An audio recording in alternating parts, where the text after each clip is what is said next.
दूसरा ग्रुप तो आपने कहा वो पार्लियामेंट वाले हैं जी। अब मरवत ना इधर का रहा ना उधर का रहा, तो मैं समझता हूँ मरवत साहब ने भी अपना एक छोटा सा ग्रुप बना लिया है और अब फवाद चौधरी को कूद पड़े और वो अली जैदी और एक्स गवर्नर सिंध वगैरह उनको साथ लेके चलना चाह रहे हैं और वो चाह रहे हैं कि हुकूमत के साथ मिल के और इस्टेब्लिशमेंट के साथ कोई रास्ते इसीलिए फवाद चौधरी ने तारीफ़ की है असद कैसर साहब की जी। और उन्होंने सख्त तनकीद की है उस ग्रुप की जो कि इस वक्त बाहर बैठा है, जो कि बाय द वे ये रऊफ़ हसन वारा इस किस्म के लोग हैं उसमें। तो इतने सारे ग्रुप्स बन गए, इतनी सारी पोजीशंस लोगों ने ले ली हैं। आज असद कैसर साहब ने कहा कि फवाद चौधरी को कि भाई इतना हथौली रखो, इतना ज़्यादा अटैक ना करो पार्टी के अंदर लोगों को और कोशिश करो कि सबको इकट्ठा करें। मगर डिफरेंसेस तो हैं, इतने सख्त इख्तलाफात हैं और खान साहब चुप हैं। खान साहब की बात जो है वो क्या चाहते हैं क्या नहीं चाहते, क्या वो चाहते हैं कि इस किस्म की केओस हो, लड़ाई झगड़े हों। मैं समझता हूँ कुछ लोग तो ये भी तज्जिया कर रहे हैं कि जी लड़ाई झगड़े जितने होंगे उतना अच्छा है, खान साहब की जो फाइनल अथॉरिटी है वो रहेगी और ये लड़ाई झगड़े करते रहे, जब वक्त आएगा खान साहब एक बात करेंगे सारे सीधे उधर आ जाएंगे। और अभी अच्छा है, एक बंदा कहता है एस्टेब्लिशमेंट से बात करो, दूसरा कहता है नहीं करेंगे। मैं आपको कहता हूँ कि ये खान साहब की पॉलिसी है। अच्छा। एक जो है वो रास्ते निकालता है इधर से, दूसरा बंद करता है ताकि ये लोग भी कह सके कि खान साहब लेट गए हैं और खान साहब कॉम्प्रोमाइज़ करने के लिए तैयार हैं। मगर एट द सेम टाइम आपने देखा कि खान साहब एक वक्त उनका ये भी बयान था कि हम गवर्नमेंट के साथ बात करने के लिए तैयार हैं और जिसकी वजह से फिर शहबाज शरीफ साहब को कहना पड़ा कि हम तैयार हैं। फिर उसके बाद ये था कि नहीं हम तो उनके साथ ही बात करेंगे जिनका रियल पावर है। तो खान साहब भी डबल गेम खेलते हैं ताकि उनके लिए स्पेस ज़्यादा हो मनूवर करने के लिए। और आपको पता है खान साहब का मौक़िफ़ तो हमेशा यही रहा है कि मौका देख के बात करनी है, ज़रूरत पड़े तो यू टर्न ले लेना है, यू टर्न भी ले और उसके ऊपर कोई दिक्कत नहीं होनी चाहिए, कोई प्रॉब्लम नहीं होना चाहिए यू टर्न लेने के लिए। तो खान साहब is playing a double game and सारी पार्टी जो है वो फिर उसी किस्म की गेम में आ गई। वो समझते हैं कि खान साहब हमें सपोर्ट कर रहा है, एक ग्रुप समझता है, दूसरा ग्रुप ये समझता है खान साहब हमें सपोर्ट कर रहे हैं। खान साहब एक ग्रुप को मिलते हैं तो उनको एक बात कहते हैं, दूसरे ग्रुप को मिलते हैं दूसरी बात कहते हैं और वो डबल गेम चला रहे हैं।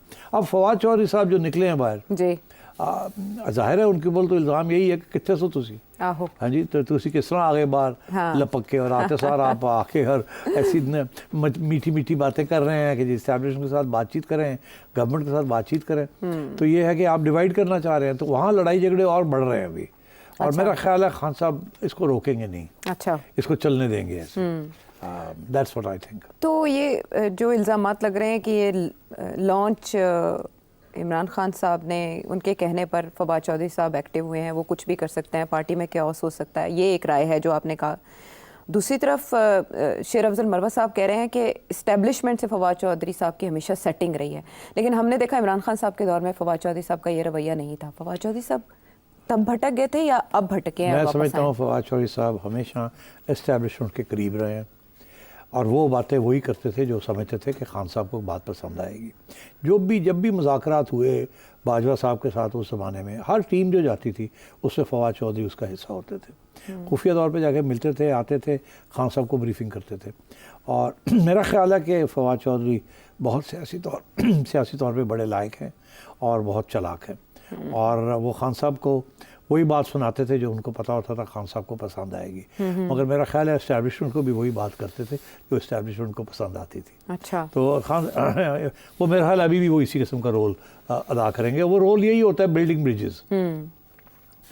अच्छा। बिकॉज देखिए ना अब वो आउट हो गए ना, सारी पार्टी ने उनको एक कोर कमेटी ने बैठ के उनको आउट कर दिया जिसमें सारे इकट्ठे हो गए। तो अब बात यह है कि जो इकट्ठे हुए हैं वो दो ग्रुप्स इकट्ठे हुए ना, मगर असद कैसर तो उसका हिस्सा नहीं है, गंडापुर भी उसका हिस्सा नहीं है। तो अब फवाद चौधरी साहब तारीफें कर रहे हैं असद कैसर साहब की और तो कह रहे हैं कि ऐसे लोगों को आगे आना चाहिए बिकॉज उन्हें पता है कि ये वो लीडरशिप है जो कि पार्लियामेंट्री लीडरशिप असली है और इनको चाहिए कि ये अपनी असर रसूख इस्तेमाल करके इस्टेब्लिशमेंट के साथ कोई रास्ते निकालें और गवर्नमेंट के साथ कुछ रास्ते निकालें।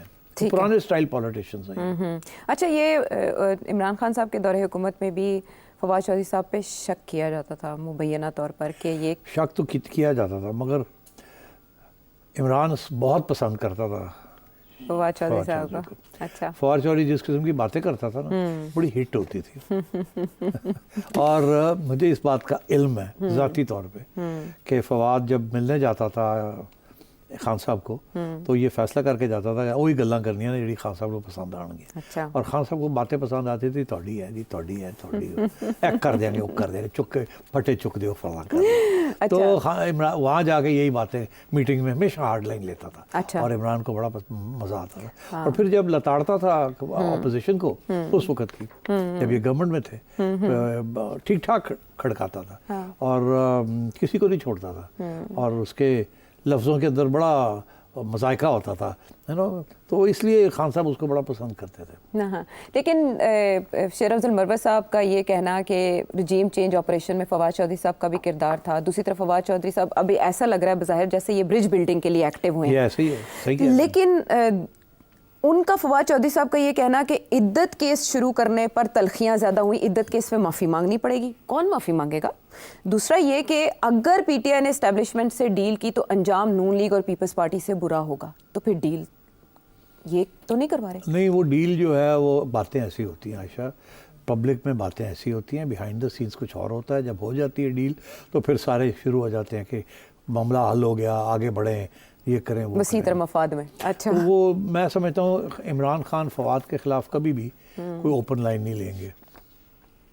अच्छा, ठीक है, राइट। और इसी से हमें पता चल जाएगा। फवाद पूरी कोशिश करेगा कि वो खान साहब को फिर मिले। और मेरा ख्याल अभी मुलाकात तो नहीं हुई। नहीं, अभी तक तो नहीं हुई। तो वो थोड़ी सी हार्ड लाइन ले रहे हैं अपना इमरान साहब, बिकॉज उन्हें पता है बाहर पूरा एक मवाद बना हुआ है फवाद के खिलाफ। मगर वो मिलेंगे, मेरा ख्याल है फवाद की मुलाकात होगी इमरान से। अच्छा। और मेरा ख्याल है उसके बाद फवाद आएगा और उसकी अहमियत बढ़ जाएगी।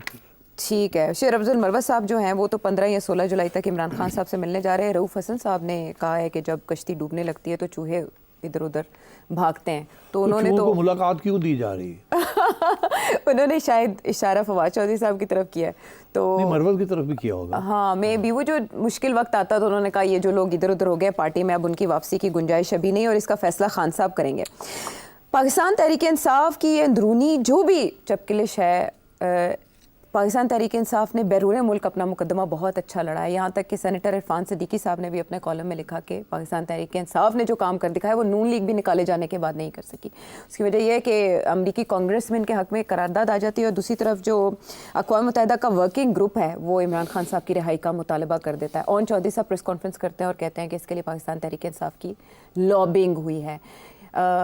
कितनी इफेक्टिव होगी? अब आपने उस करारदाद के बाबत तो हमें बता दिया था non binding, but working group की तरफ से ये मुतालबा कितना अहम है? देखिए, इसके दो पहलू हैं। एक तो ये है कि ये कैसे हो गया, यूनाइटेड नेशंस जिनीवा में भी कामयाबी हासिल हुई है पीटीआई को और कांग्रेस में भी हुई है। तो ये कैसे हो गया हमें पता चला, हमें गवर्नमेंट को पता नहीं चला, एस्टैब्लिश को पता नहीं चला ये होने जा रहा है। इन्होंने कुछ काउंटर किया, नहीं किया, क्या हुआ? तो अब जो बातें निकल रही हैं वो यही निकल रही हैं कि फॉरेन ऑफिस की जो ब्यूरोक्रेसी है, अच्छा, उसके अंदर भी बड़ी हमदर्दियाँ हैं खान साहब के लिए। और जैसे फ़ौज के अंदर थी, जैसे की ब्यूरोक्रेसी में भी हैं, जैसे अब जो नुमाया हो रही हैं। तो इशू बन गया है ये कि ये कैसे हो गया सब कुछ। हमें तो कहानी दी जा रही थी कि सब कुछ अंडर कंट्रोल है। वहाँ के जो एम्बेसडर हैं मसूद खान साहब थे जी, वो तो यही कहानी लिख के भेज रहे थे कि एवरीथिंग इज अंडर कंट्रोल, सब ठीक ठाक है। मगर जो लोग आजकल जो तबसरे कर रहे हैं वो ये कह रहे हैं कि जी नहीं, उस वक़्त भी जब आसिम मुनीर साहब अमेरिका गए हैं तो उस वक़्त भी इनकी ये फीलिंग थी कि हमारी एम्बेसी जो है वो फुली हैंड्स ऑन डेक नहीं है, थोड़ी सी रिलैक्स्ड है और उनके कोई ख़ास असर रसूख नहीं है अमेरिकन एडमिनिस्ट्रेशन के साथ या कांग्रेस के साथ। तो इसलिए सवाल तो खड़े हो गए थे उस वक्त। क्योंकि नोटिस किया होगा ना जी कि वो एम्बेसडर साहब जहाँ भी जाते हैं उनको खास लिफ्ट कोई नहीं कराता। तो ये चीज़ नोट की जाती है कि एम्बेसडर हैं आप, आपको अगर लोकल एडमिनिस्ट्रेशन लिफ्ट नहीं करा रही या आपकी हैसियत नहीं पहचान रही तो फिर आप कर के रहे हैं यहाँ। सबसे सेंसिटिव पोस्ट है ना। और सबसे इम्पोर्टेंट बात यह है कि इनको लगाया था पिछली एडमिनिस्ट्रेशन ने, बाजवा साहब की हुकूमत ने इनको लगाया था। He was president of Azad Kashmir और रिटायरमेंट के बाद ये retired as from the foreign service, इनको फिर लगा दिया एज प्रेसिडेंट, फिर एक दिन उठा के और अमेरिका भेज दिया। जी। तो मतलब है कि उस वक्त भी बाय द वे मेरा ये मौक़िफ़ था और मैंने कहा भी था it's a bad choice, this is, ये वो वक्त है जिसमें आपने अमेरिका के साथ ब्रिजेस बिल्ड करनी है, बिकॉज बहुत सी मिसअंडरस्टैंडिंग हो चुकी है। मगर मसूद साहब जो हैं वो उस इस्टेब्लिशमेंट का हिस्सा रहे हैं पास्ट में, माजी में, जो कि बड़ी हॉस्टाइल रही है to American state department and to the White House and to America. ये हार्ड लाइनर है, ये he is a hard liner on Kashmir अच्छा। एटसेट्रा। तो जब तलकात बनाने होते हैं तो फिर हार्ड लाइन नहीं चलती ना, नहीं चलती। और स्पेशली सुपर पावर के साथ तो हार्ड लाइन नहीं चलती ना। तो इसलिए इनको वहाँ भेजना in my view was a mistake. Okay. And तो अब अंडू होने जा रही है वो मिस्टेक? अब अंडू कर दिया उन्होंने, बिकॉज उन्होंने ये देखा है कि ये जो करारदाद पास हुई है ये चुपके से ही हो गई, पता ही नहीं चला किसी को। एम्बेसडर साहब ने इतला ही नहीं दी कि ये होने जा रही है, हम ये कर रहे हैं इसको रोकने के लिए, हम कामयाब होंगे, हम नहीं होंगे, क्या होगा, हमें और मदद की ज़रूरत है, आप किसी को भेजें यहाँ, ये कोई इस किस्म की कम्युनिकेशन नहीं हुई। और एक दिन सुबह खबर आ गई कि जनाब हाउस ऑफ रिप्रेजेंटेटिव्स में तो पता नहीं कितने मेजॉरिटी ऑफ इतने लोगों ने 300 पता नहीं कितने लोगों ने, और उन्होंने जनाब ये रेजोल्यूशन पास कर दिया। तो ये रेजोल्यूशन रातों रात नहीं बनते, इसके लिए लॉबिंग होती है, इसके लिए लोग इकट्ठे होते हैं, इसके लिए ड्राफ्ट्स बनते हैं, फिर उनके ऊपर हर लफ्ज़ के ऊपर लड़ाई झगड़े होते हैं।